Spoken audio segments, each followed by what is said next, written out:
Samuel wanted to say something. I wanted some super chats after that. What are you saying, Samuel? Yeah, no, I think this run, you saw it in the Arsenal game. When we changed the formation, we had a rubbish first half. We started to get back to it in the second half. I think this formation, we're just growing into it. We're growing into it, and performances have been getting better. I just wanted to come up and say this. Klopp outers. Do you want Klopp out now? What's going on?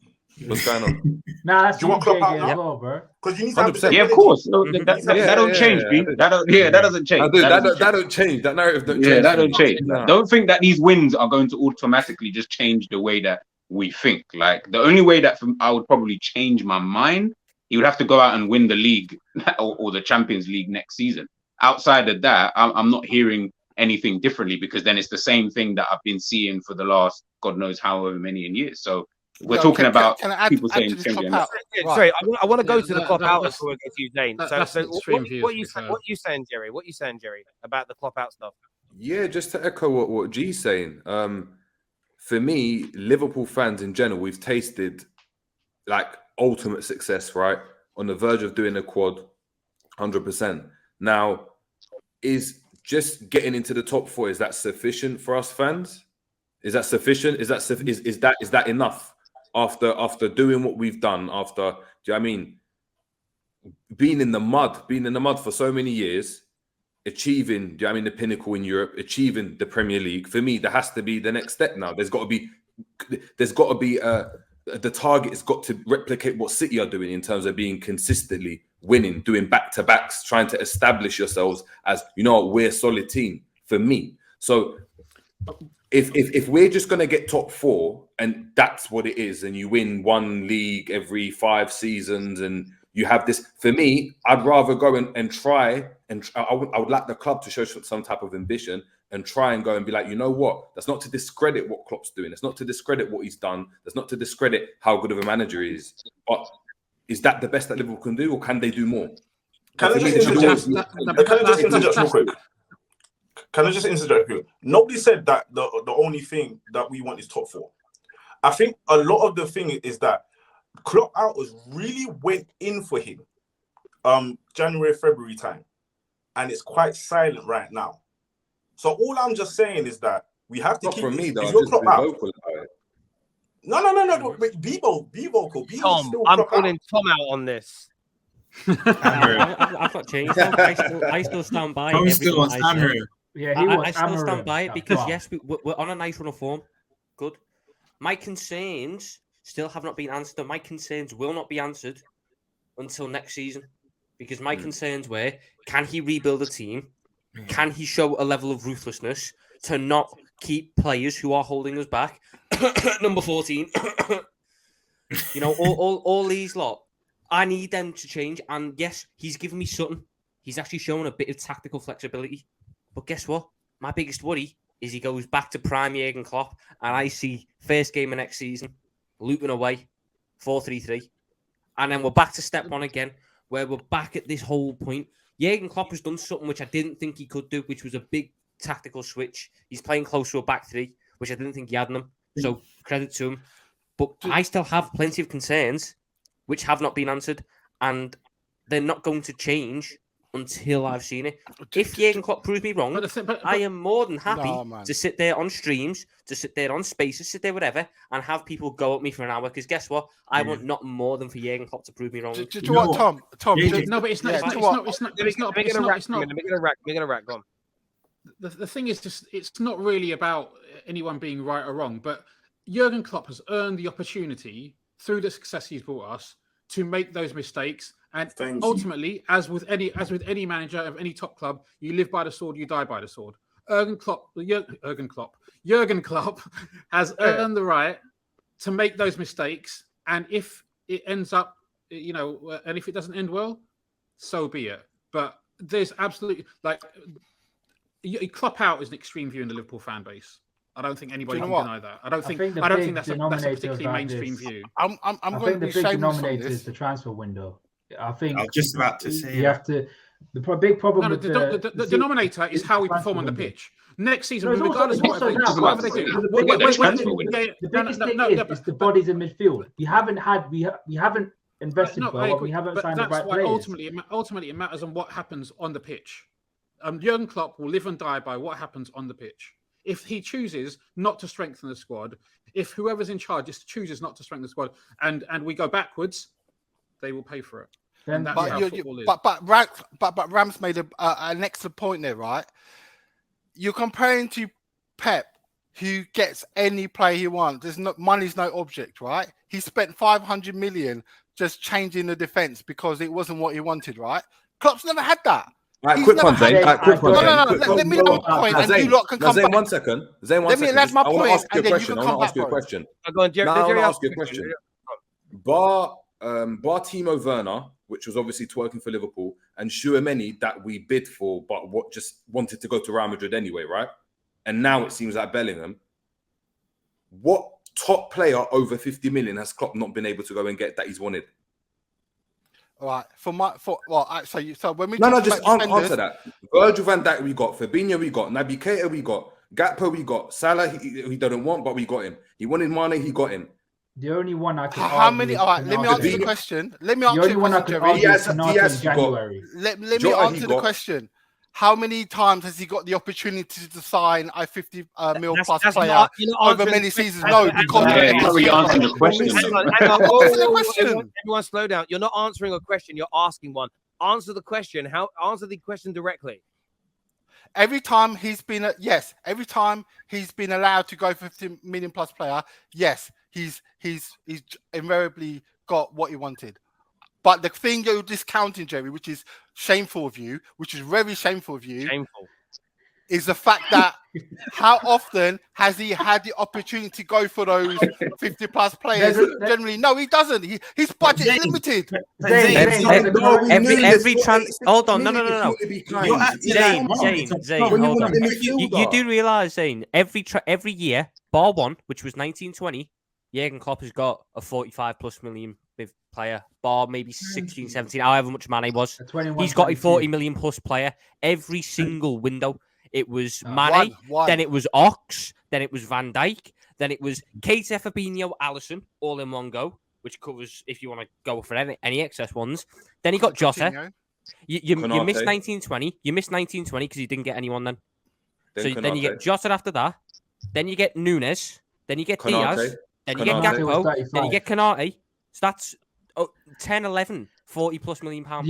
He's had money to spend. No. He's not had money to spend. You're talking nonsense. Other clubs are getting 2, 3, 4 players at that level, bro. We're getting 1 or 2 if we're scraping. Okay, but hold on. Before anyone even goes. Okay, cool. We're gonna go with that. What you just said there, Zane, which is other clubs. One, why do you care? Because those other clubs are not Liverpool. So if they spend 50 million on a player, that player is obviously not going to be the player that Liverpool need and or want or is at Liverpool's level. So clubs can go out there. Nottingham Forest, they just spent, I don't even know how much money they spent in the summer. Are you mad that we didn't spend as much money as Nottingham Forest? Who are look where Nottingham Forest are in the league table. Are you mad? Hold on. Are you mad? No, but are you mad that we didn't spend more money than Nottingham Forest? Are you mad right now? I'm mad the fact that are you mad that we didn't spend more money than Nottingham Forest? No. See, that's the thing. You lot just that's why I hate about you, man. Right? Because you lot, man, chat the way you chat, like you know what you're talking about. When you don't, I've been saying consistently for 2+ years. All I said was, are you mad? Okay, and all I asked you, Zane. See, look, you're getting all hot for no reason. All I asked you, understand your logic, bro. It doesn't make no sense.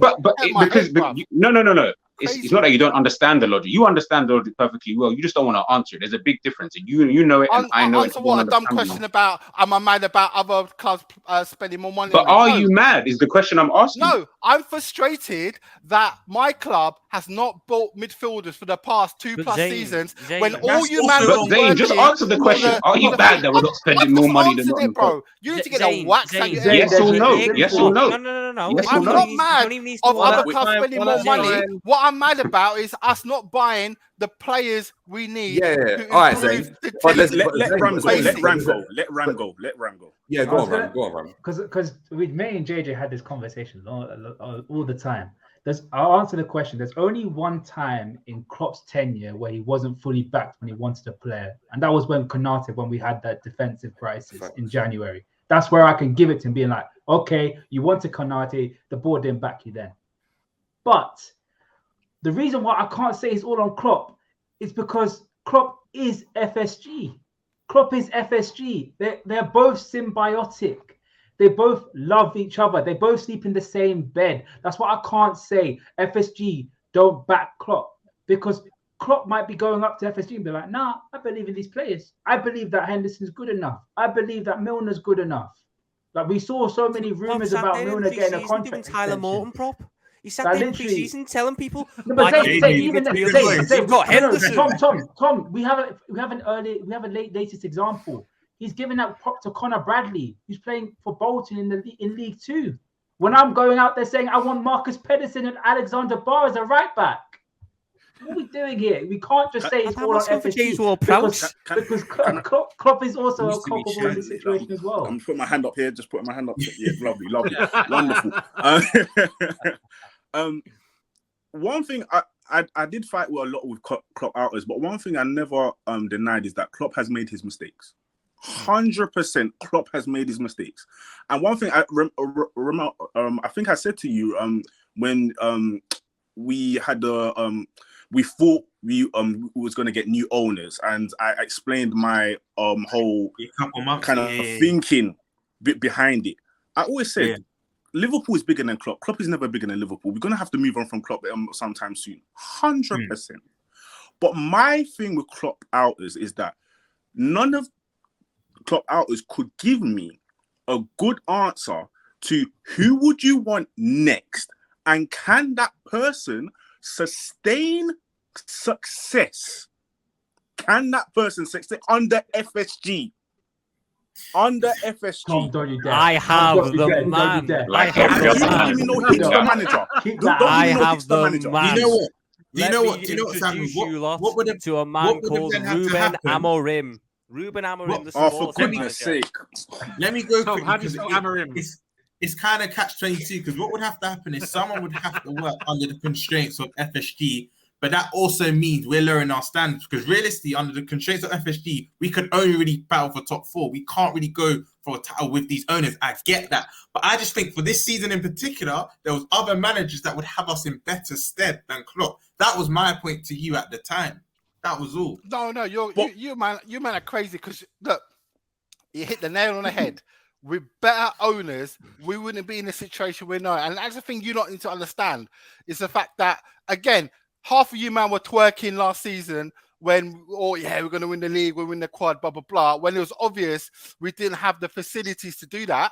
Now you lot got egg on your face because you got rinsed in the summer. Let's keep it real. You lot got rinsed for that. Hang on a minute. Zane. When you say you don't have the facility to win the quad, barring a 20-minute comeback from Man City and a 1-0 defeat to the greatest European team of all time, you were a game and a bit away from pulling it off. To say you didn't have the facilities for it on another day, you would have done it. Like, to say a team a team that doesn't have the facilities for a quad goes out in the group stage of the Champions League, finishes 15-20 points off the top, and barely and scrapes the Carabao Cup by itself. That would be a team that I know Man United this season didn't have the facilities in their squad to win a quad. You did. And with a good summer this year, you do again. You guys have got a very good team and a world-class manager. What went wrong this season was not addressing the midfield issue. And then the high line with Trent at right back got exposed, and you just didn't make the changes early enough to recover.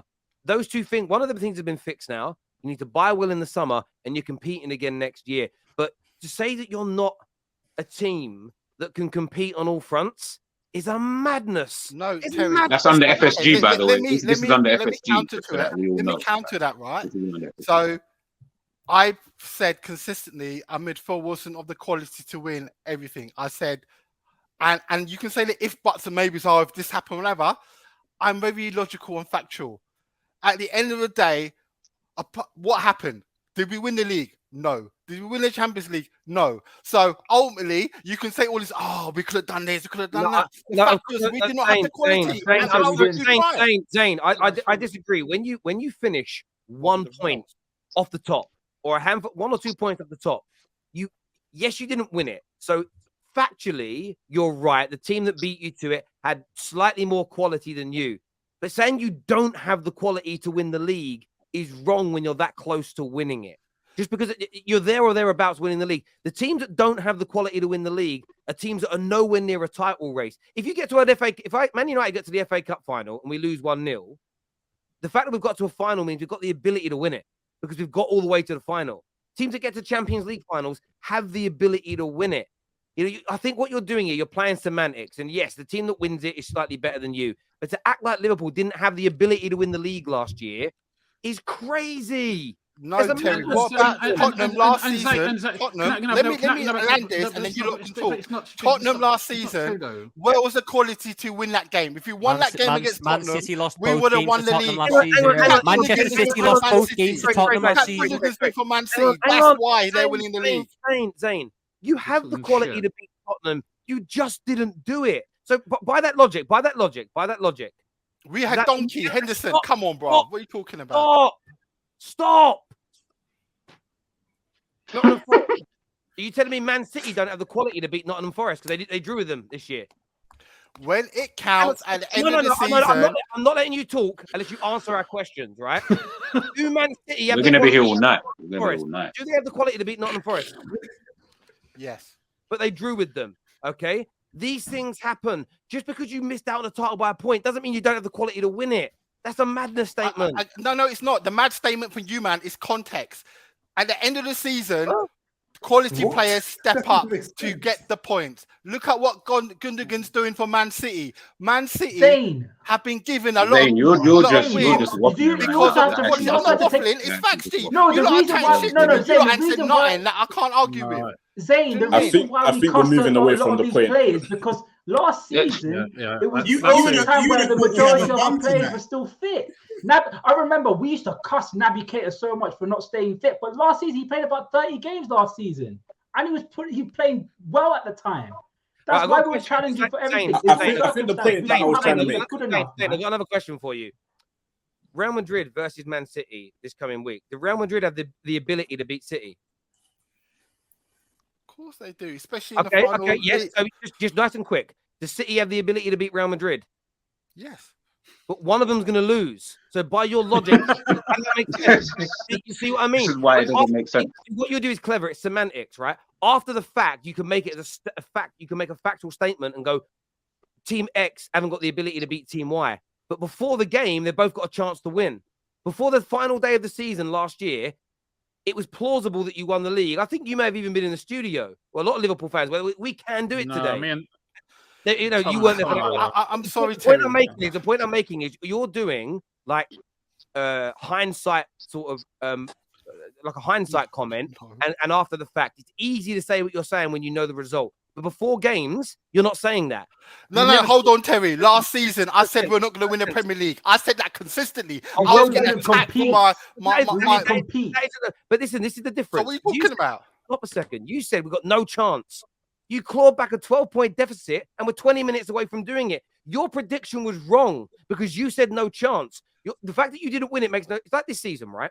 People that said Arsenal will fall away in November and there'll be nowhere near a title race. Some of them are celebrating now, saying, I told you. No, you were wrong because they were in a fucking title race, you dickhead. Your prediction they'd finish 20 points behind City is incorrect. People that predicted them to win it are also wrong. But Zane, you weren't right because you said we'd be nowhere near a title race. No, I never said again. You're making up nonsense. I said we're not going to win the league. That's what I said. We're a cup team. Yeah, I made it factual. And guess what? You said you were a cup team and you'd be nowhere near the league. Let's go to somebody's super chat.